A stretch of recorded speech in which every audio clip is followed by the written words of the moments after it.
NEET PG 2024 की counselling में all India counselling यानी जो कि एमसीसी करती है ऑल इंडिया कोटा की 50% सीट्स के लिए, उसका नोटिफिकेशन पहले रिलीज किया गया था, लेकिन जो इन्फॉर्मेशन बुकलेट है उसको अब रिलीज कर दिया गया है।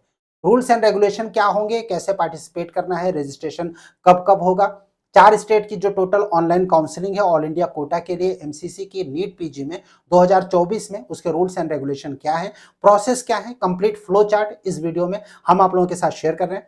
आप मेडिका विंग के साथ बने रहिए। चैनल पहली बार विजिट कर रहे हैं तो इसको सब्सक्राइब जरूर कीजिएगा ताकि फ्यूचर के अपडेट्स आपको नॉन स्टॉप लगातार मिलते रहे। गाइस, हम लोग बात कर रहे हैं नीट पीजी 2024 की काउंसलिंग का, और यहाँ पर जो फ्लो चार्ट है यानी काउंसलिंग का जो प्रोसेस है ऑनलाइन होगा, तो वो प्रोसेस कैसे होगा, राउंड 1, राउंड 2, उसके बाद मॉपअप यानी थर्ड राउंड, और उसके बाद स्टे वैकेंसी राउंड।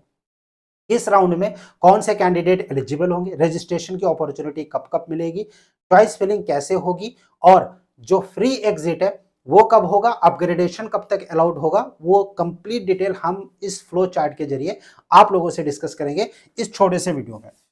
बात हो रही है NEET UG NEET PG counselling 2024 की, और जो उसका इंफॉर्मेशन बुकलेट है जिसका कि वेट हम लोग कर रहे थे, आप सभी लोग एमसीसी के इस इंफॉर्मेशन बुकलेट को वेट कर रहे थे, इसको रिलीज कर दिया गया है। इंफॉर्मेशन बुकलेट एमसीसी की ऑफिशियल वेबसाइट पर अवेलेबल है, और इसमें सबसे पहले यही बताया गया है कि जो काउंसलिंग का फ्लो चार्ट है वो कैसा होगा। पूरा फ्लो चार्ट समझ लीजिए कि कब एग्जिट कर सकते हैं, कब एग्जिट नहीं कर सकते हैं।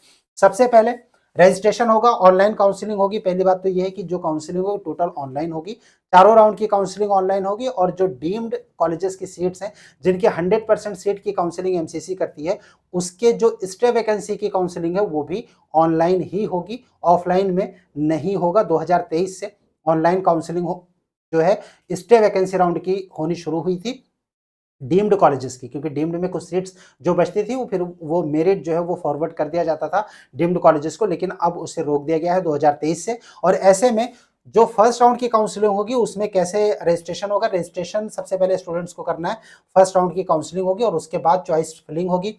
स्टूडेंट को चॉइस लॉक करना पड़ेगा उनके अपने पसंद के हिसाब से, जहां पर वो कॉलेज चाहते हैं। अब आपके रैंक पर आपको कौन से स्टेट में कौन से आपके पसंदीदा ब्रांच के हिसाब से कहाँ कॉलेज मिल सकता है, अगर आपको ये जानना है तो फिर आपको medcavwing.com, जो कि मेडका विंग की ऑफिशियल वेबसाइट है, वहां पर जाना पड़ेगा, विजिट करना पड़ेगा। और वहां पर जब आप विजिट करेंगे तो फिर आपको वहां पर नीट पीजी प्रेडिक्टर का टैब मिलेगा, जहां से आप अपना रैंक इंटर करके ये पता कर सकते हैं कि आपके पसंदीदा ब्रांच में आपको कौन सा कॉलेज मिल सकता है 2024 में, क्योंकि जो एनालिसिस है वो पास्ट ईयर के ट्रेंड के बेसिस पर है। और एमसीसी भी कहता है कि जो पास्ट ईयर के ट्रेंड है उससे आप जो है एक्यूरेसी 99% तक एक्यूरेट आप आइडिया लगा सकते हैं कि आपको अलॉटमेंट कहां पर होने की उम्मीद है, राइट।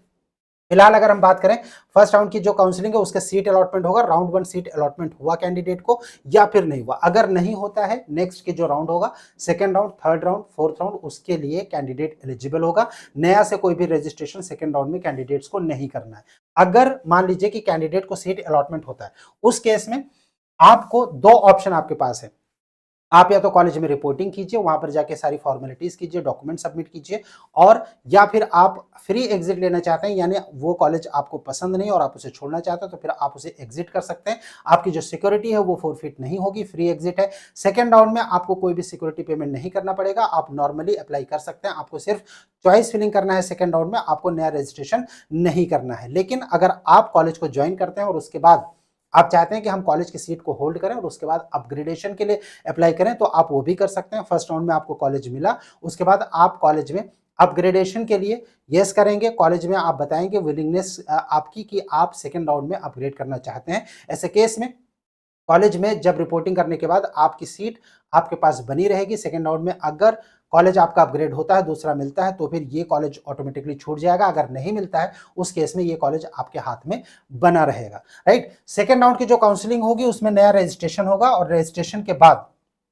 अच्छा, फर्स्ट राउंड में आप अगर अपग्रेडेशन के लिए करते हैं तो सेकंड राउंड में आपका अपग्रेड होगा। अगर आप नो करते हैं कि हमें अपग्रेडेशन नहीं चाहिए, हमारा जिस कॉलेज में अलॉटमेंट हुआ है हम इसी से सेटिस्फाइड है, तो फिर आपको नो करना है और उसके बाद आपकी काउंसलिंग वहीं पर खत्म हो जाती है। आप नेक्स्ट राउंड में पार्टिसिपेट नहीं कर पाएंगे अगर आपने फर्स्ट राउंड में एडमिशन ले लिया और विलिंगनेस जो है अपग्रेडेशन के लिए नो कर रखा है उस केस में, राइट। अब हम बात करते हैं सेकेंड राउंड की। सेकेंड राउंड में फ्रेश रजिस्ट्रेशन होगा ऐसे कैंडिडेट्स के लिए जिन्होंने पहले रजिस्ट्रेशन नहीं किया है। जिन्होंने पहले रजिस्ट्रेशन किया था उनको अलॉटमेंट हुआ हो, चाहे ना हुआ हो, उनको दोबारा से रजिस्ट्रेशन करने की जरूरत नहीं है, राइट। और ऐसे केस में जो सेकेंड राउंड की काउंसलिंग होगी उसमें फ्रेश चॉइस फिलिंग होगी। पहले से जो चॉइस फिल की गई थी राउंड 1 में वो नल एंड वाइड हो जाएगी, राइट। और जो नया फ्रेश चॉइस आप भरेंगे उसी के बेसिस पर अलॉटमेंट कैंडिडेट्स को किया जाएगा। सेकेंड राउंड की काउंसलिंग में दो ऑप्शन, या तो सीट आपको कॉलेज मिलता है या फिर नहीं मिलता है। नहीं मिलता है, आप थर्ड राउंड में फिर से आप अप्लाई कर सकते हैं, कोई भी सिक्योरिटी मनी आपको नहीं देनी। लेकिन अगर आपको कॉलेज मिलता है तो दो कंडीशन होगी उसमें, या तो कॉलेज अपग्रेड होके हुआ मिला होगा या फिर नया मिला होगा। दोनों ही केसेस में जो कॉलेज मिलेगा आपको उसी पर एडमिशन लेना पड़ेगा। यानी जो न्यू अलॉटमेंट हुआ है उनको तो पहले अलॉटमेंट ही नहीं हुआ था, नया अलॉटमेंट हुआ तो जाहिर सी बात है कि वो उसमें एडमिशन लेना पड़ेगा। अगर नहीं लेते हैं तो सिक्योरिटी मनी उनकी फोरफिट हो जाएगी, लेकिन थर्ड राउंड में फिर से पार्टिसिपेट कर सकते हैं, उनको थर्ड राउंड में फिर से सिक्योरिटी मनी पे करनी पड़ेगी। सेकेंड राउंड में अगर आपका कॉलेज अपग्रेड हुआ है तो उस केस में आपको सेकेंड राउंड में अपग्रेडेड कॉलेज में ही एडमिशन लेना है। आपके पास जो पहले राउंड का कॉलेज था जिसमें आपने एडमिशन लिया था वो ऑटोमेटिकली छूट जाएगा और वो किसी और कैंडिडेट को अलॉट हो जाएगा। सेकेंड राउंड में अपग्रेड हुआ, पहले आपका एडमिशन हुआ था, सेकंड में अपग्रेड हुआ, लेकिन अब आप एडमिशन नहीं लेना चाहते तो उस केस में आप चाहें तो एडमिशन ना लें। सेकंड राउंड के नए एडमिटेड कॉलेज, नए अलॉटेड कॉलेज में आपकी सिक्योरिटी मनी फोरफिट हो जाएगी। थर्ड राउंड में आप फिर से सिक्योरिटी मनी देके पार्टिसिपेट कर सकते हैं, लेकिन अपग्रेडेशन थर्ड में भी अलाउड है। इसका मतलब कि सेकेंड राउंड में जो कॉलेज मिला है उसमें भी एडमिशन लेने के बाद आप थर्ड राउंड में अपग्रेड कर सकते हैं। एक नॉर्मल सा क्वेश्चन आता है कि फर्स्ट राउंड में हमें कॉलेज मिला, हमने अपग्रेडेशन के लिए यस किया हुआ है और सेकंड राउंड में हमारा अपग्रेडेशन नहीं हुआ, तो ऐसे केस में क्या थर्ड राउंड के लिए हम एलिजिबल होंगे? एग्जैक्टली आप एलिजिबल होंगे। थर्ड राउंड में आपको अपग्रेडेशन के लिए पिछले कॉलेज में यानी राउंड 1 में जहां पर मिला था वहां पर आपको जाने की जरूरत नहीं है, आप ऑटोमेटिकली एलिजिबल हो जाते हैं थर्ड राउंड में। थर्ड राउंड में आपको सिर्फ चॉइस फिलिंग करनी है और उसमें अपने कॉलेजेस को लॉक करना है। ऑल इंडिया की जो काउंसलिंग होती है एमसीसी जिसे होस्ट करते हैं, यहाँ पर जो चॉइस फिल कैंडिडेट्स करते हैं वो ऑटो लॉक होता है, मतलब टाइम निकल जाएगा और उसके बाद अगर आप लॉक नहीं करते तो ऑटोमेटिक लॉक हो जाएगा। यहाँ पर ऐसा नहीं होता कि दूसरे स्टेट की तरह, कि कुछ स्टेट ऐसे हैं जहाँ पर अगर आप लॉक नहीं करते तो फिर आपको अलॉटमेंट के लिए ही कंसीडर नहीं किया जाता है, जैसे कि यूपी में अगर आपने चॉइस फिल किया और उसके बाद आपने उसको लॉक नहीं किया तो फिर आपको अलॉटमेंट के लिए कंसीडर नहीं किया जाता है। थर्ड राउंड की काउंसलिंग जो होगी उसमें कैंडिडेट्स जिन्होंने पहले रजिस्ट्रेशन नहीं किया था वो कर सकते हैं। सेकेंड राउंड में जिनको अलॉटमेंट हुआ था उन्होंने एडमिशन ले लिया वो कर सकते हैं। सेकेंड राउंड में जिनको अलॉटमेंट हुआ और कॉलेज छोड़ दिया, सिक्योरिटी मनी फोरफिट करा ली, वो भी थर्ड राउंड में अप्लाई कर सकते हैं। जिन कैंडिडेट्स को कॉलेज नहीं मिला फर्स्ट या सेकेंड राउंड से वो भी थर्ड राउंड में अप्लाई कर सकते हैं, जो कि मॉपअप राउंड यानी थर्ड राउंड है। थर्ड राउंड में इस बार अपग्रेडेशन जो कि लास्ट ईयर 2023 से ही स्टार्ट किया गया था, विलिंगनेस टू अपग्रेड, आप अपग्रेड कर सकते हैं, राइट। और अगर आपको कॉलेज अलॉट नहीं हुआ तो फिर आप एग्जिट करना चाहते हैं तो आप एग्जिट भी कर सकते हैं, राइट। और उसके बाद थर्ड राउंड में अगर आप चाहें तो अप्लाई कर सकते हैं, ना चाहें तो अप्लाई नहीं भी कर सकते हैं। थर्ड राउंड में फ्रेश रजिस्ट्रेशन होगा, फ्रेश चॉइस फिलिंग होगी। कैंडिडेट जिन्होंने ऑलरेडी रजिस्टर्ड है उनको कॉलेज मिला हो या फिर ना मिला हो उनको रजिस्ट्रेशन करने की जरूरत नहीं है। थर्ड राउंड में ऐसे कैंडिडेट जिन्होंने पहले रजिस्ट्रेशन नहीं किया, राइट, या फिर जिन्होंने सिक्योरिटी मनी फोरफिट करा के एग्जिट कर गए, राइट, उनको भी रजिस्ट्रेशन नहीं किया है। जिन लोगों ने रजिस्ट्रेशन नहीं किया है उनको यहाँ पर रजिस्ट्रेशन करना पड़ेगा थर्ड राउंड में, यानी फ्रेश न्यू कैंडिडेट्स के लिए रजिस्ट्रेशन होगा। सिक्योरिटी मनी फोरफिट होने के बाद भी आप थर्ड राउंड में फिर से सिक्योरिटी मनी पे करके काउंसलिंग में पार्टिसिपेट कर सकते हैं। थर्ड राउंड में सीट की प्रोसेसिंग होगी, चॉइस फिलिंग एक बार फिर से थर्ड राउंड में न्यू फ्रेश चॉइस फिलिंग होगी। वहां पर कोई भी जो पहले के चॉइस फिलिंग थी वो ऑटोमेटिकली नल एंड वाइड हो जाएंगे। थर्ड राउंड में जब आप चॉइस फिलिंग करेंगे तो उसके बाद आपके सामने कंडीशन होगी कि सीट अलॉट हुआ या फिर नहीं हुआ। अब अगर सीट नहीं अलॉट हुआ, आप कोई बात नहीं, आप फोर्थ राउंड में जा सकते हैं, कोई भी रजिस्ट्रेशन करने की जरूरत नहीं है। लेकिन थर्ड राउंड में अगर सीट अलॉट हुआ है तो दो कंडीशंस होंगी सीट अलॉटमेंट होने की, या तो अपग्रेड हुआ होगा या फिर आपको फ्रेश अलॉटमेंट हुआ होगा। दोनों ही कंडीशन में आपको जो कॉलेज है वो ज्वाइन करना पड़ेगा। अगर आप नहीं करते हैं तो आपकी सिक्योरिटी मनी फोरफिट हो जाएगी और आप काउंसलिंग से बाहर हो जाएंगे। लेकिन जो नेक्स्ट ईयर का बैन है नीट पीजी एग्जाम का वो फोर्थ राउंड के लिए लगता है। थर्ड राउंड में अगर आपको अलॉटमेंट होता है और आप चाहते हैं कॉलेज छोड़ दें तो आप कॉलेज छोड़ सकते हैं, आप काउंसलिंग से बाहर हो जाएंगे, आपकी सिक्योरिटी मनी फोरफिट हो जाएगी। लेकिन नेक्स्ट ईयर आप नीट पीजी दे सकते हैं। लेकिन जो स्टे वैकेंसी राउंड है वहां पर अगर आपको कॉलेज मिलता है और उसके बाद अगर आप कॉलेज छोड़ते हैं तो फिर उसके बाद आप एक साल के लिए बैन हो जाते हैं, मतलब नेक्स्ट ईयर आपको नीट पीजी का एग्जामिनेशन नहीं देने दिया जाएगा, काउंसलिंग में पार्टिसिपेट आप नहीं कर पाएंगे, एग्जाम ही नहीं दे पाएंगे, राइट।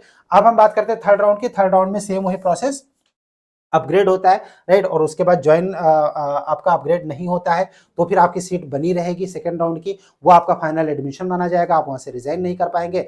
रेजिग्नेशन के लिए एमसीसी की ओर से टाइम टाइम पर राउंड वाइज जो है वो नोटिफिकेशन जारी किया जाता है कि कैंडिडेट जिनका एडमिशन हुआ है अगर वो रिजाइन करना चाहते हैं तो रिजाइन कर सकते हैं। वो जो नोटिफिकेशन है वो काउंसलिंग जब शुरू होती है, यानी काउंसलिंग का प्रोसेस चलता रहता है, उसी बीच एमसीसी की ओर से राउंड 1, राउंड 2 या फिर थर्ड राउंड के पहले भी कभी-कभी नोटिफिकेशन दिया जाता है सीट से रिजाइन करने का लास्ट अपॉर्चुनिटी के तौर पे। तो रेजिग्नेशन के बारे में जो डेट्स होंगी वो मेंशन की जाएगी बाद में काउंसलिंग के दौरान। नीट 2024 के इस सेशन में अगर काउंसलिंग में मेडका विंग एक्सपर्ट टीम की गाइडेंस आप चाहते हैं, आपको सिंपली कॉन्टैक्ट करना है जो नंबर इस वक्त स्क्रीन पर शो हो रहे हैं इन दोनों नंबर्स पर। 2024 की इस काउंसलिंग सेशन के लिए आप मेडिका विंग एक्सपर्ट टीम की हेल्प ले सकते हैं। चॉइस फिलिंग में आपके रैंक पर आपको कौन सा कॉलेज मिलेगा, कहाँ बॉन्ड है, कहाँ नहीं है, किसके लिए आप एलिजिबल हैं, कौन से स्टेट क्लोज हैं, कौन से प्राइवेट मेडिकल कॉलेजेस ऐसे हैं जहाँ पर कि आप एडमिशन दूसरे स्टेट में ले सकते हैं, कई सारे स्टेट ऐसे हैं जहाँ पर आप नहीं ले सकते हैं। कंप्लीट गाइडेंस आप ले सकते हैं मेडिका विंग की एक्सपर्ट टीम से। आपको सिंपली कॉन्टैक्ट करना है नंबर्स जो कि व्हाट्सएप के हैं, अभी इस वक्त स्क्रीन पर शो रहा है, इन नंबर्स पर आप कॉन्टैक्ट कर सकते हैं। आपका कोई क्वेश्चन होता है, आप कुछ पूछना चाहते हैं, आप कमेंट बॉक्स में कमेंट कर सकते हैं। स्क्रीन पर जो नंबर शो रहा है इन पर आप हमें व्हाट्सएप कर सकते हैं। medcaWing.com जो कि मेडका विंग की ऑफिशियल वेबसाइट है जिसका लिंक वीडियो के डिस्क्रिप्शन में है। आप कट ऑफ अगर चेक करना चाहते हैं या फिर अपने रैंक पर अलॉटमेंट कौन-कौन से आपके हो सकते हैं वो अगर आपको चेक करना है तो आप सिंपली विजिट कीजिए medcaWing.com जो कि ऑफिशियल वेबसाइट है मेडका विंग की। Stay tuned with us. Thank you for watching medical wing. Thanks a lot.